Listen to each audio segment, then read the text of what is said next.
first the story of a young man who at a very early age had a lot of challenges, both medically and socially, but today he's thriving. And joining us now is Trey Delgrosso, checking in from Swiftwater, Pennsylvania, with Trey's mother, Jennifer. How are you guys? Good. How are you, Ben? I am awesome. Thank you for asking. So where is Swiftwater? Swiftwater is right outside of the Crossings Premium Outlets and Mount Airy Casino and Kalahari Water Park. Which I guess maybe is why they call it Swiftwater. There's got to be a water park there, right? There is, so I guess that's why they call it Swiftwater.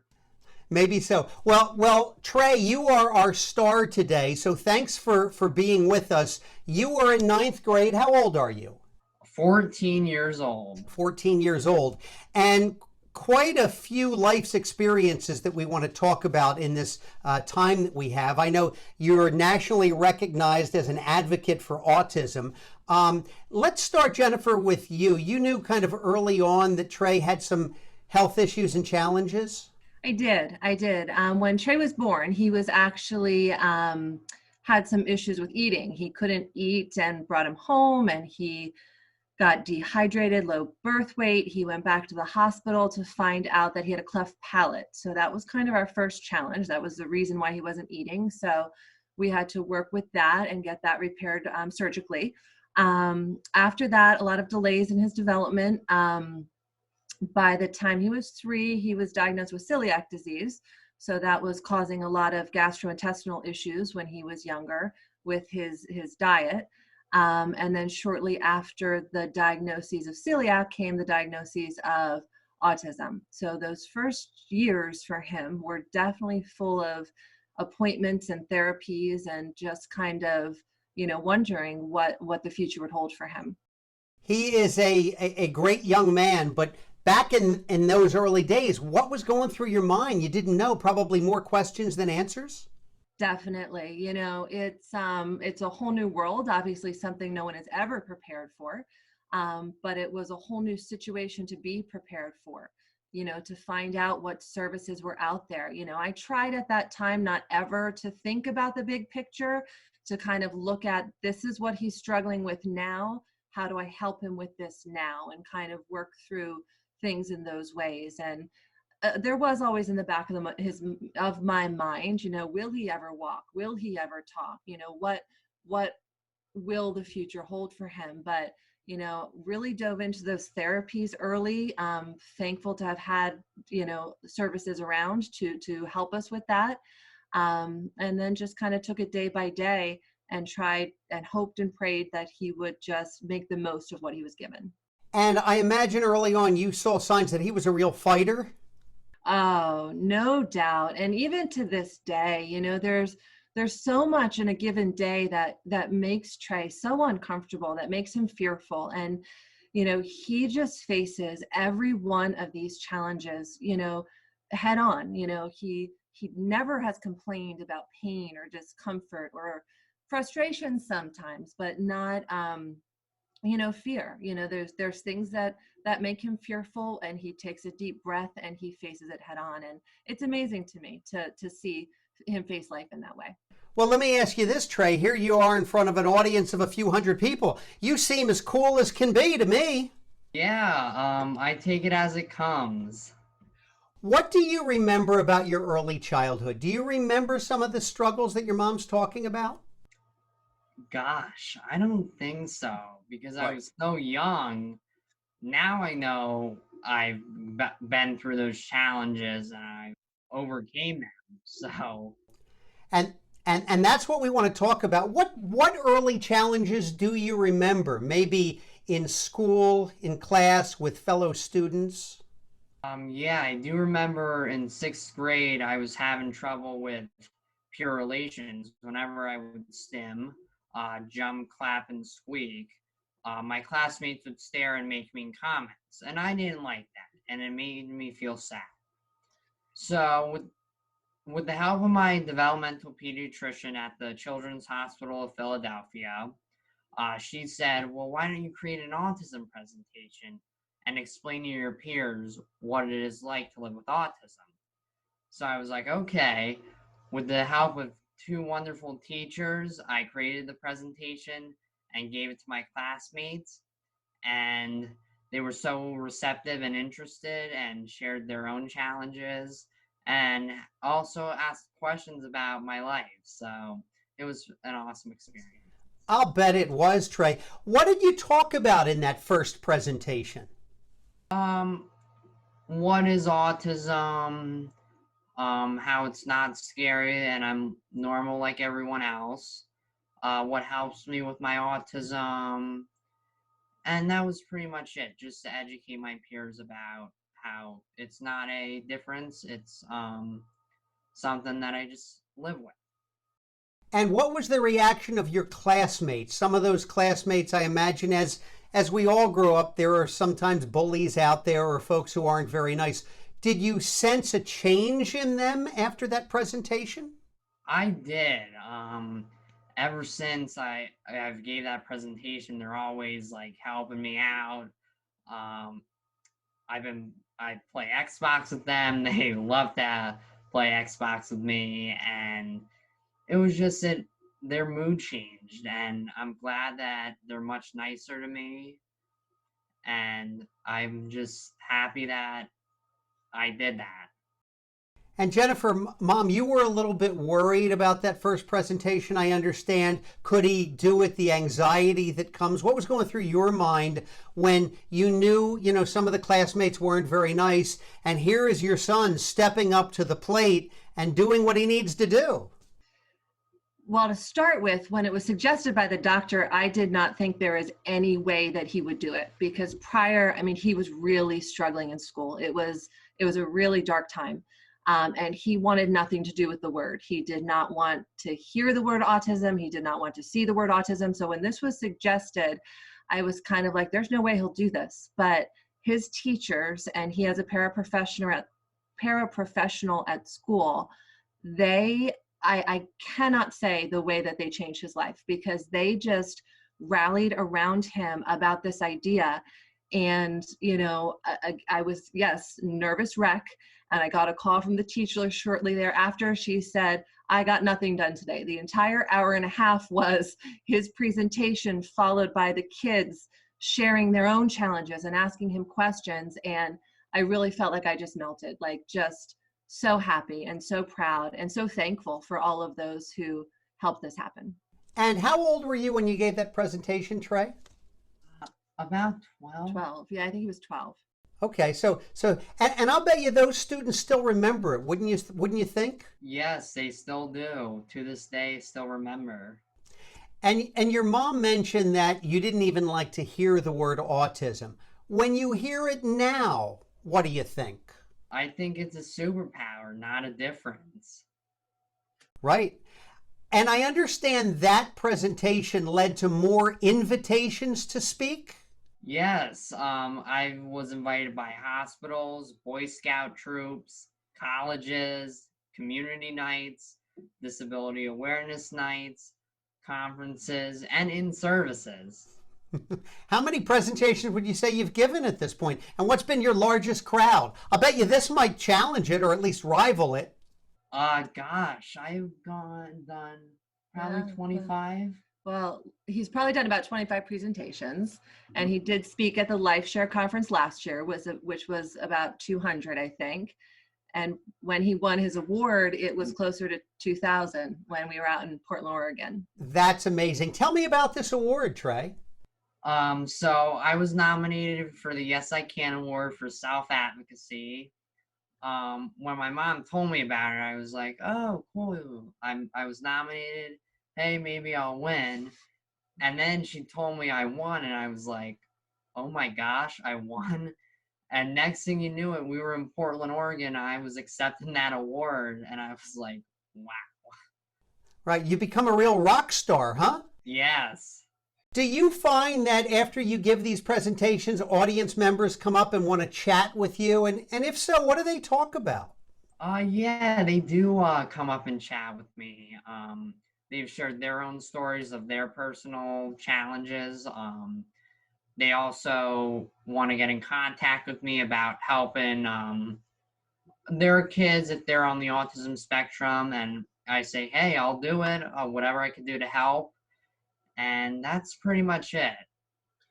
What would be your words of wisdom to maybe young parents, like your mom at one point, after you were born? What do you say to them about, I guess there are certainly challenges with autism, but you're an amazing young man. There are ways to overcome, I guess. Yes, my advice would be it's going to be okay. If you do not think it's okay, it is going to be okay. You just have to have that mentality. How have these presentations helped with your own self-confidence? Wow, gosh, they have boosted my self-confidence like I had before. It encouraged me to try new things that I haven't done before. When I tried public speaking, now I've made a whole profession, you would say, about it. And it's encouraged me to try different things too. Jennifer, when you look at what your son has done over the years, what do you think? A lot of times it's hard to wrap my mind around because not only is Trey a self-advocate, but he also does much of his self-promotion. I mean, he's the one who finds these opportunities and talks to people and gets the different speaking engagements that he's done set up, and it just kind of blows my mind. I do think back to those days when I thought, oh my goodness, was my son ever going to speak? And to think of the pride and the good that he's doing with it, it does. It's very powerful and overwhelming. Could you put your finger on what it is that changed? Is it, I guess, the community around him? You mentioned the doctors, the great doctors. What is it that kind of changed course here? 100% the community around us. When he started intermediate school, obviously it's a much more academic type setting than elementary school, and it was a difficult transition. And that's when he got matched with his paraprofessional to help him manage the academics with all of the sensory and social and interpersonal things that were happening around him. And when he got matched with the paraprofessional is really when his life began to change, because she helped him identify what was causing him to feel the way that he was feeling. Before, he was just kind of a mess in these emotions, which made the academics very difficult to even attempt. And she was there to help with all that extraneous stuff so he could focus on the academics and, put that together with the amazing teachers that he had. That was 100% what the turnaround was. I would imagine academics are tough when you have a social environment that you're not comfortable in.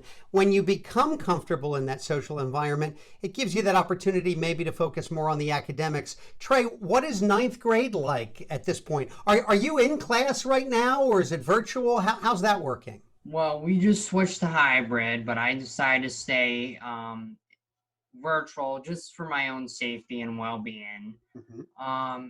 It's been a challenge, but I've gotten through it.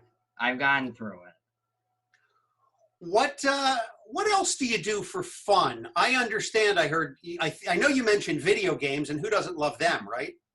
Yeah, video games. I do that a lot. I play video games a lot. Fortnite. I'm big into that. Playing with my cats and spending time with my family and friends. Speaking of family and friends, I understand your sister kind of helps you on some of these presentations. What's her role been? Talk to me a little bit about the role of family through all this. My sister Tessa has done the computer, like switches the slides to my presentation. When I'm presenting, because I can't switch the slides, she switches them for me. So she's absolute help. I do not know what I would do without her. And my mom we call her the momager. She books the presentations, helps me prepare for the presentations, and does anything that needs to be done. Do you get some sense, because I'm getting a strong sense of what you might want to do as a career, Any idea? I understand, for instance, you have a podcast. Is that right? Yes, the podcast, Trey's 2 Cents, the podcast. What about career-wise? Any interest in being in front of a camera, or what are you thinking? Maybe public speaker, podcaster. I want to be a fire chief. That's my ultimate goal for the fire department because I love to help people, and I've just been so interested with the fire department. And I'm just gonna see where life takes me. Yeah, for sure. One of the things that in my preparation and chatting with you, we say that autism should not be a label to people, right? Do you find the way people receive you has changed based on kind of your outward expressions? I mean, do you think the perception of autism is changing at all? It is. It used to be, people used to think it was a bad thing, but now they think it's a good thing. Absolutely. It makes you you, right? Yes. What about, as we wrap up here, a final message for folks who face physical or mental challenges in life? What would you tell them and what would you tell their families? So my mantra is there's nothing wrong with me. And if you repeat that every day, it will boost your confidence.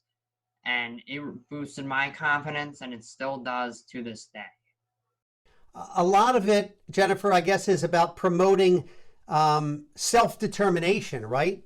Going after your dreams and finding a way to achieve them. Often easier said than done, but we see in your son that he seems to be doing that every day.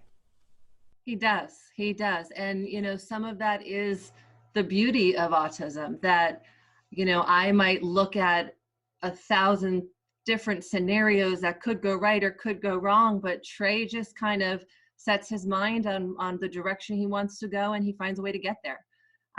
So, that's kind of part of it's a different ability. It's not a disability. It's just a different ability that in some ways are just, it's just amazing how I think will help him in life.